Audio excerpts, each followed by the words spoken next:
For today's video, ituturo ko naman kung paano tumingin ng mga available units sa SMDC. From Google, type smdcsales.com. Then, makikita natin yung seller's portal. Then, automatic login kasi dahil mayroon na akong account. Pag bago pa lang kayong seller, pwede kayong mag-forgot password. Kung ano yung niregister nyo na email sa form, yun din yung gagamitin nyo. Then, i-click nyo lang yung home. Ito na yung lalabas sa home. Lahat ng logo ng property ni SMDC.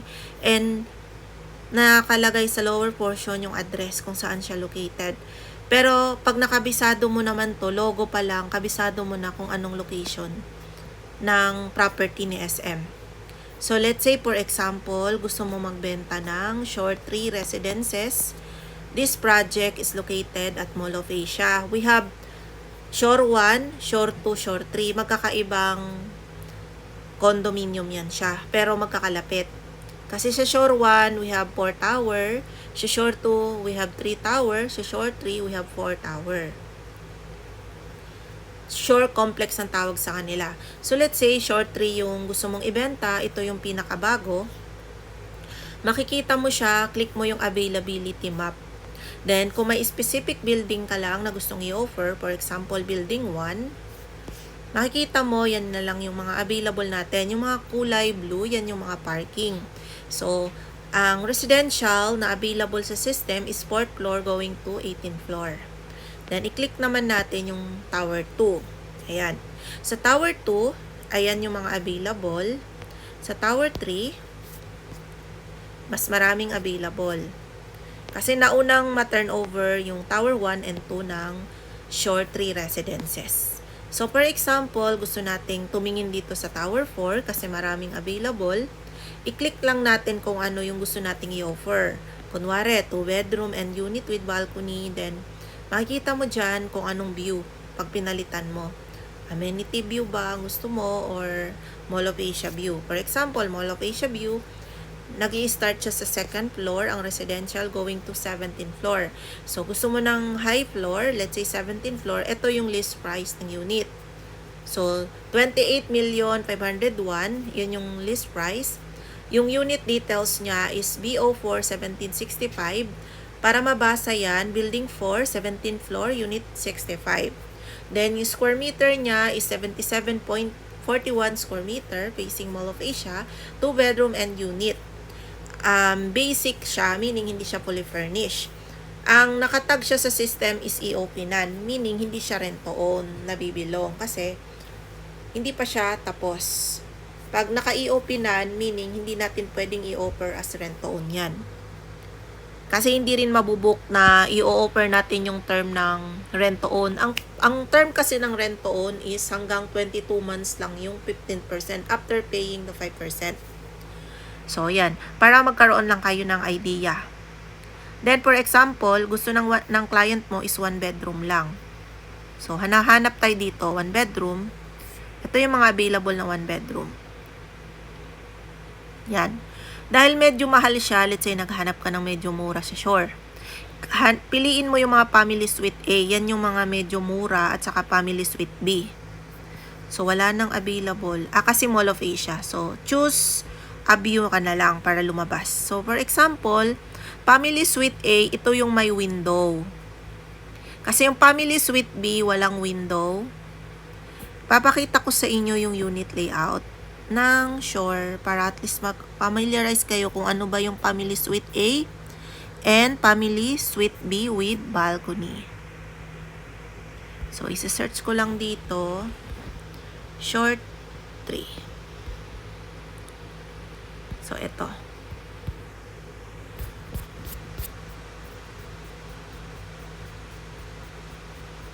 Ito yung presentation natin. Dito din natin tinitignan kung saan nakalocate yung unit na i-offer natin. Ito yung family suite A. So, pansinin nyo yung unit layout niya. Meron siyang window dito sa bedroom. Ayan. And meron din siyang balcony. Yung family suite B naman, ayan siya. So, may balcony yung ating living area, yung bedroom, wala siyang window. Kasi nasa inner yung room niya. Yun yung different ng family suite B and family suite A with balcony. Ito naman yung typical unit layout ni SMDC kung nakapasok na kayo sa mga property ni SMDC. So, isang diretso lang siya. Then, ito naman yung unit layout ng 2-bedroom. Ayan, and unit. Yung nakita nyo kanina na 28 million, ito, 77.41 square meter, ganito yung unit layout. Yan. Then, balik tayo dito sa SAP. We call it Seller's Portal. Then, click natin, for example, 16th floor, unit 39. So, yan. For example, ito yung kukumputin natin na unit. Dapat meron tayong Excel. Pwede din namang mano-mano. Ito yung Excel ko. So, for example, short 3 residences, tama na, building 4, 16th floor, unit 39 yun siya. So, papalitan mo lang yung details nito. Kasi kanina, di ba, BO4, 1639. So, paglipat niyan, building 4, 16th floor, unit 39. Yan. Then, family suite B with balcony. For example lang ito. Ang square meter niya, dapat accurate. Let's say, kung anong nakalagay doon sa system, yun lang din yung i-input mo. Baka mamaya may 0.1, tas 26 square meter lang. So, always double check. Then, ngayon, ano yung i-apply natin na payment term? Pupunta naman tayo ngayon sa payment term. So, ako kasi nilalagay ko sa isang folder yung terms para mabilis ko siyang hanapin. Hanapin natin dito yung short 3 residences. So, dapat nakasave ito sa device natin. Kasi lahat ng property, makikita natin dito yung payment term. Sorry, marami lang akong kausap ngayon. Kaya nire-record ko na lang siya para ipo-forward ko sa inyo. Sa mga IMP ko at bagong IPS. The next time, we will held naman ng Zoom presentation na training and also actual training para sa nandito sa Metro Manila. So, hanapin lang natin yung short 3 residences. Medyo nakakaduling lang siya.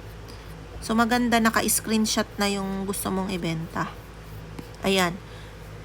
So, let's say for example, ito, short 3 residences payment term, ang tawag natin dito. Every month, nagbabago ng payment term sa SMDC. As you can see, October to December na ito. So, pwede pa rin itong magbago next month kung merong i-restructure yung project director.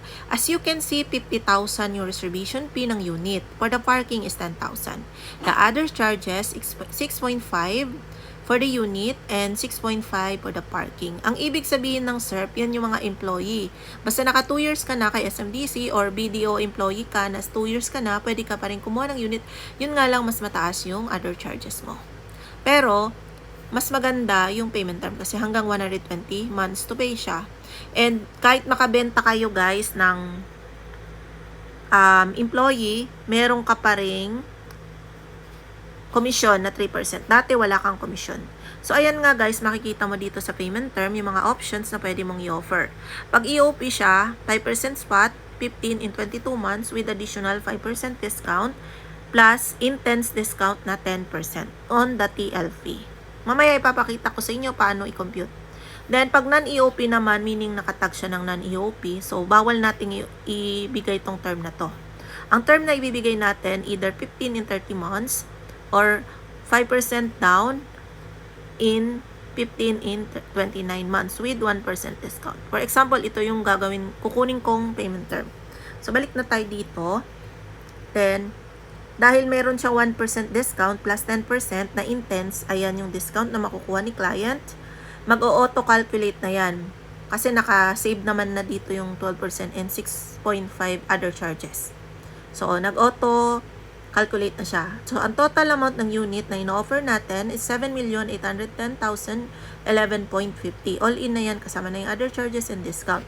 Ang unang bayad ni client is 50,000 reservation fee. Then, ang ginamit nating term is 5% down payment. So, pa nag-reserve siya, Ang net down payment na lang ni client after 30 days upon paying the 50K is 340,500.57. In the third month naman, mag-i-start yung equity ni client na 40,396.61. Ayan, for 29 months zero interest yan.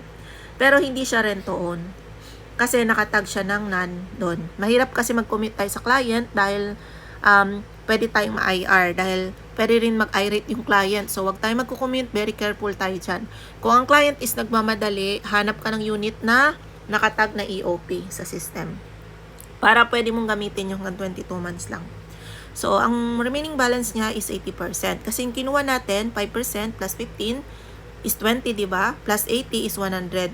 So, nagtali siya sa 7.8. Ang balance niya is 6.2. This is loanable through bank pa after 29 months to pay.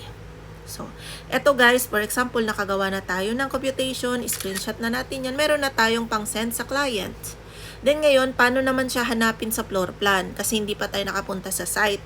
So, hahanapin natin yung 1630 na unit. So, balik tayo dito sa presentation. Hanapin natin dito yung Tower 4. Ayan.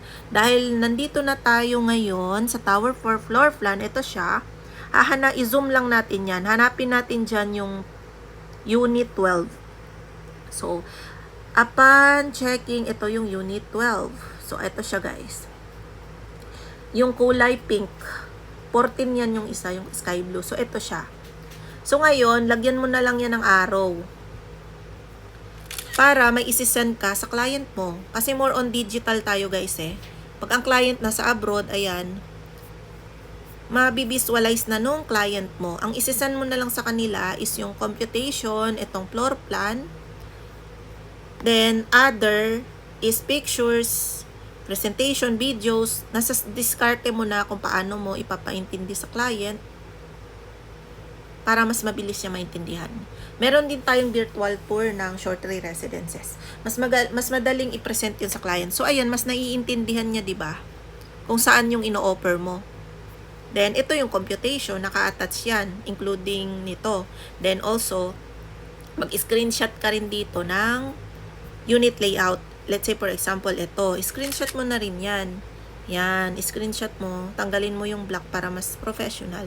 So, yan. So, meron ka ng pang-send sa client mo, ba? Diba? So, mas maganda, iset mo ng Zoom presentation para mas madaling i-explain. Mahirap kasi, isend lang natin to, tapos hindi natin siya ini-explain. Baka namahalan sila, baka may other question sila. Then, kung hindi nila kaya, pwede mong i-cross-sell sa other property na mas affordable. Diba? Kaya dun napapasok ang presentation. Itong tinuturo ko is basic pa lang ito. Para at least, alam nyo guys, mag-compute. So, that's it for today's vlogs. Sa susunod naman, ituturo ko naman sa inyo yung mga another strategies and techniques.